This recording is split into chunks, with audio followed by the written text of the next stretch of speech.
Hi, David, and hi, Amy. Hi, Francesca. How are you both?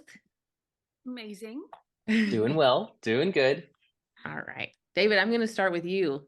All right. So, we all knew this was coming, sadly, Yes. the execution of John the Baptist. What was it like for you when you saw it in the script? I mean, I guess you kind of knew it was coming. Yeah. Yeah, what kind of what happened? What was it like? Yeah, I mean, my entire experience on The Chosen has pretty much been a dead man walking, knowing from the start the conclusion.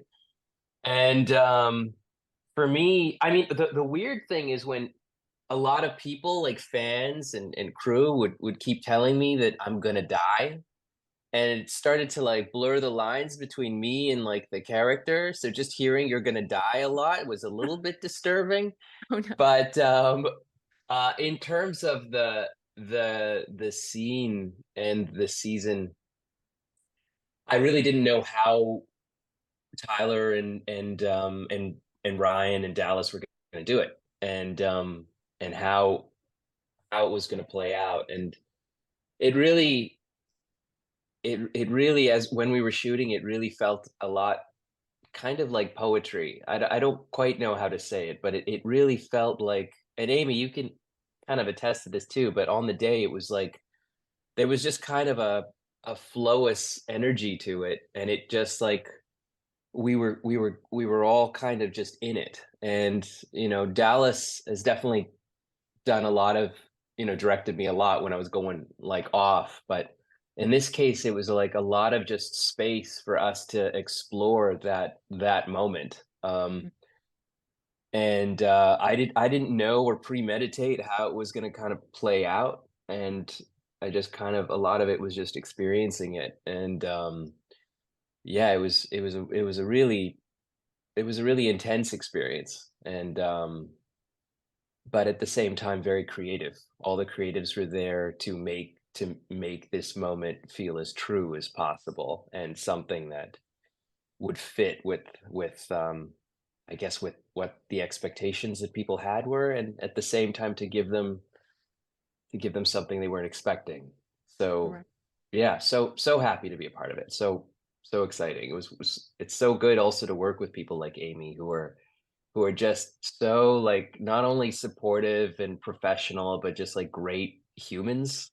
And I'm just, yeah, I'm so lucky that every part of this, until my death, was just being surrounded by like just the greatest people. So it was great.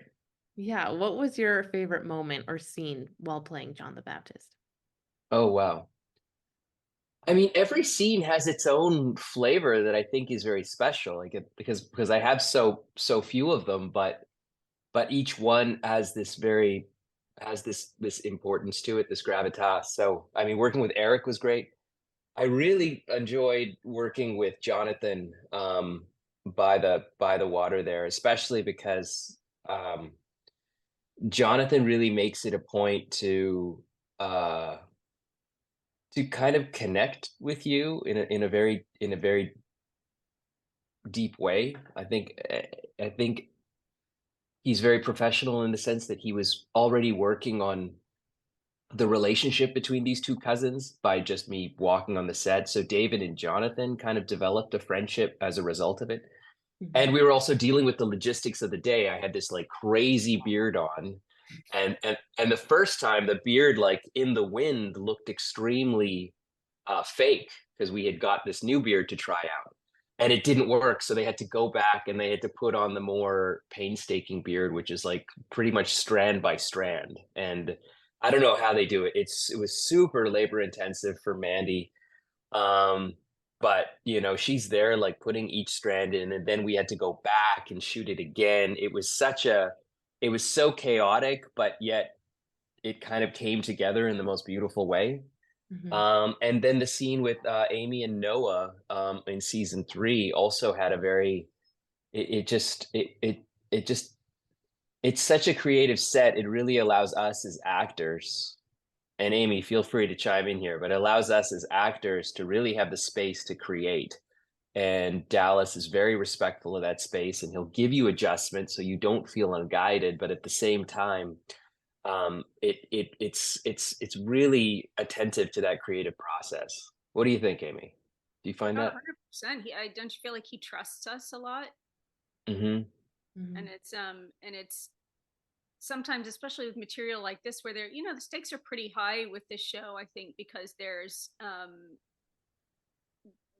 a need for all of us to want to tell this story in the most authentic way possible, but a lot is riding on it because this is, you know, it's a very important story to tell. But there's not somehow, I don't know how they do it. It's led by Dallas. There's a lot of laughing on set and a lot of levity and joking around. And that's an amazing thing anyway on a set. Because actors can take themselves very seriously, and so can cameramen and directors and writers as well. But somehow Yeah. there's a very jovial set. So even in the hard moments, that scene that we did, David, which we had all kind of first met each other in that season 3 scene, you and Bill. Well, I think we met like on set, like in Yeah, it character, was pretty like, much, "Hi, right? how are you?" Go Yeah, directly into this really intense, intimate scene, and so right. somehow Dallas is one of the best directors I've worked with, I have to say, that he allows us to joke around when we need to let off steam, but he also they just hire really good people, don't you think, David? Mhm. Like Totally, our totally. cast is amazing. They're all really Yeah, smart, very kind, really good actors. yeah, and it's funny. Every set I've ever been on, there has been drama, and like this one has been frightfully devoid of it. I don't know what they're Almost doing. weird. It's almost like Yeah, something's like raining over the yeah, show or something. It's almost ex- like the show is blessed. I don't know. right, right, right, right. That or they're taking the drama makers in the back and really teaching them a lesson. Um, Amy, a question for you. So take us through now what it's like for Joanna now that John has been killed. Where does she go from here? What's next for her? Good question, because this is a woman. She doesn't feel like she belongs in her own world.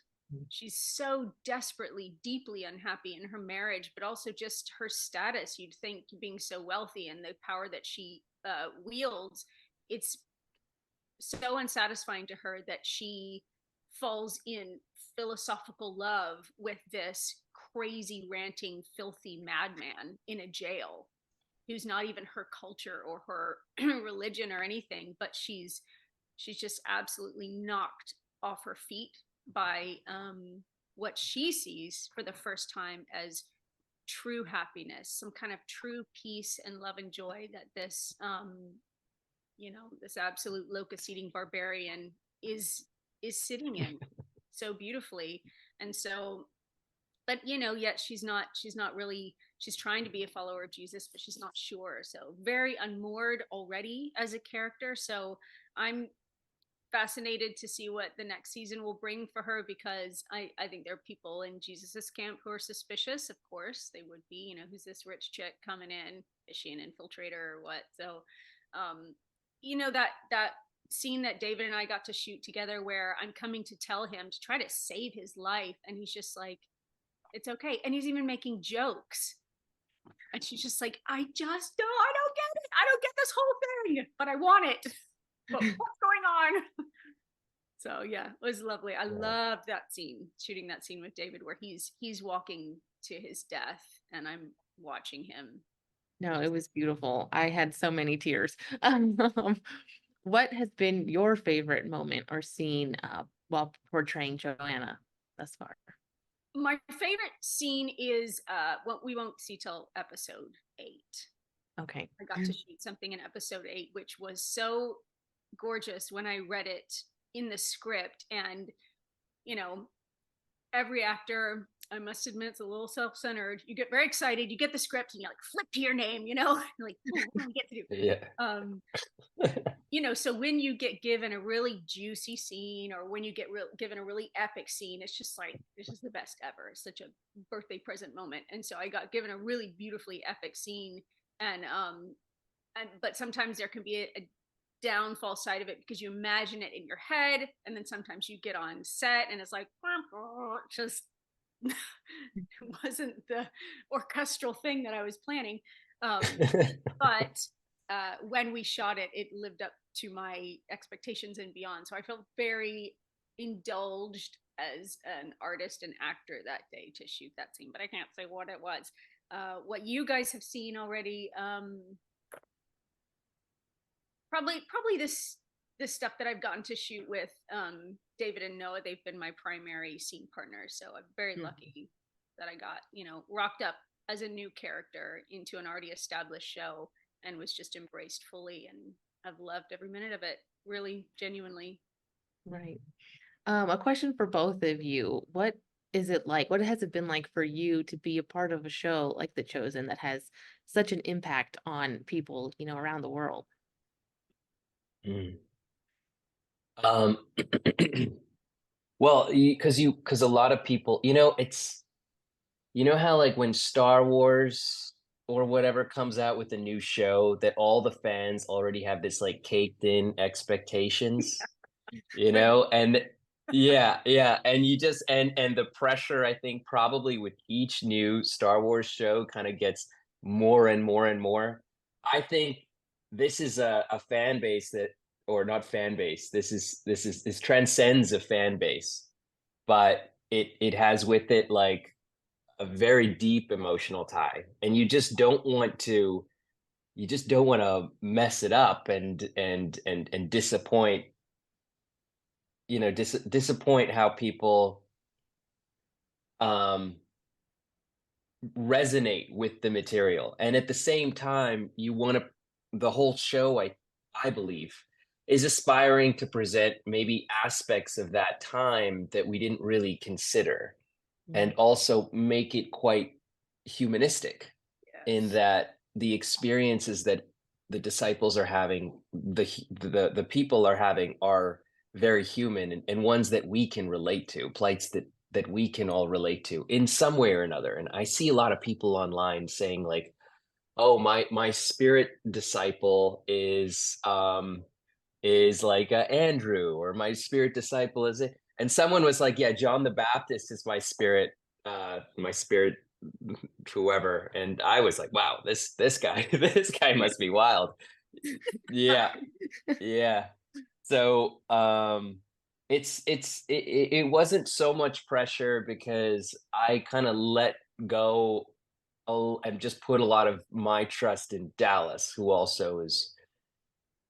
is well versed in the material, for one, and has a very distinct vision for what the show was going to be. And so a lot of I think, as we are, kind of guns for hire, Amy and I, we try to just arrive on set and kind of do the best do the best we can, as we understand the material, and trust that the director will also guide that performance in the correct way. And so that trust has definitely, paid off from the beginning, and so it just kind of strengthened the trust. So I don't really consider the the audience as much as I trust the process, if that makes any sense.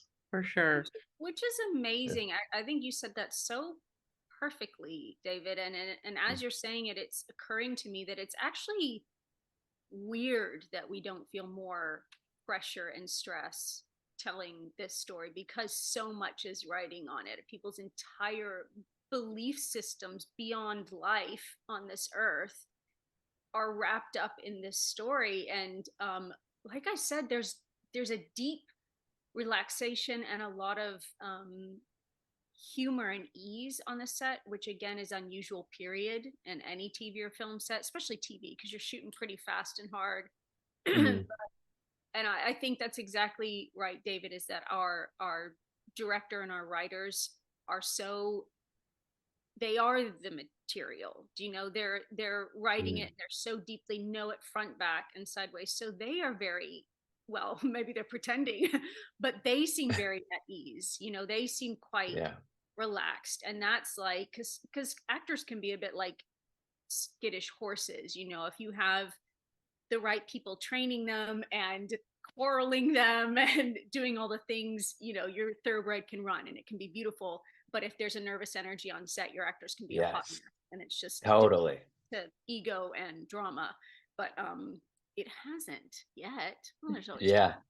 I like the skittish horses metaphor because it's totally true. No matter how confident an actor is, if your director is like freaking out or like collapsing in the floor of with the is a mess of nerves, as I've had a director do, literally collapse on the floor, and then the AD had to take over, and you're just like, oh my, like like how am I? What? How is this happening?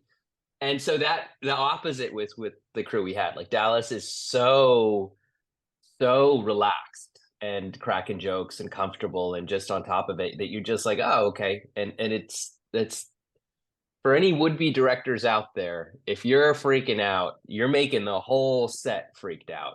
And if you can at least fake it until you get the shot, everyone will thank you for Go it. cry in your And trailer, but not in front of the yeah, exactly. not in front of the Yeah, insecure yeah. actors. You keep it together. We're all depending on you.